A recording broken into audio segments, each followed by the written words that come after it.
नाम ताराचंद है और मैं एडवोकेट हूँ और पिछले 19 साल से राजस्थान में दलित मानवाधिकारों के लिए काम कर रहा हूँ। और जैसे आपने कहा कि कांग्रेस और बीजेपी के राज में किस तरह के हालात हैं, तो हमने कांग्रेस के तो पूरे 5 साल की सरकार देखी है,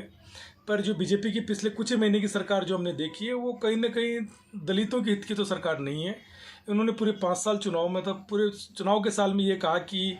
राजस्थान में बीजेपी की सरकार दलितों पर अत्याचार नहीं सहन करेगी, पर इस अभी जो मूड आया है पूरा दलित एट्रोसिटी का, तो सबसे ज़्यादा दलित कर्मचारियों को एट्रोसिटी के शिकार इन्होंने बनाया है। और ख़ास तौर पर मतलब जिस तरह की अनर्गल बातें ये लोग कर रहे हैं, और अगर हाल ही की हम देखें, लिस्ट देखें, तो नंबर ऑफ दलित कर्मचारियों को उन्होंने राजकीय सेवा से बर्खास्त किया है और ऐसे आरोप लगाए जिनका कोई संवैधानिक आधार नहीं है, जिनका कोई प्रशासनिक आधार नहीं है, अनाधार बातों को ये करते हुए। अब हेमलता की मैं अगर बात करूँ, हेमलता जो टीचर थी, उसकी गलती सिर्फ ये कहते हैं कि भाई उसने 26 जनवरी को अपने यहाँ पूजा पाठ में सरस्वती की मूर्ति नहीं लगाई, तो ऐसा कोई सरकारी आदेश भी नहीं है कि आपको सरस्वती की मूर्ति ही लगानी है। उसका जो विवेक था और जिस विचारधारा से वो संबंध रखती थी, उसने अपने उसी के हिसाब से उन्होंने काम किया। उसने किसी भी प्रशासनिक आदेश का, किसी भी संवैधानिक प्रावधानों का उल्लंघन नहीं किया। उसके बावजूद भी इस कर्मचारी को आपने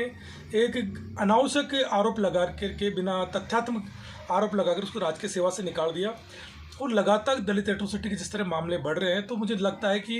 कहीं ना कहीं असुरक्षा की भावना दलितों में इस बार पैदा हो रही है। और ये दलितों की बात नहीं है, हम बात करें, महिलाओं की बात करें, तो महिला एट्रोसिटी के मामले भी लगातार इस सरकार में बढ़ रहे हैं। और क्या किया इन्होंने पिछले 2-4 महीने की अगर बात करें, तो उन्होंने ऐसा कोई काम ये गिना दें कि इससे हमें मन में संतुष्टि हो कि हमने कोई एक नया राज चुन करके अच्छा काम किया है। बड़ी तकलीफ के साथ मैं कहूँगा कि ये बड़ी गलती है लोगों की कि इन्होंने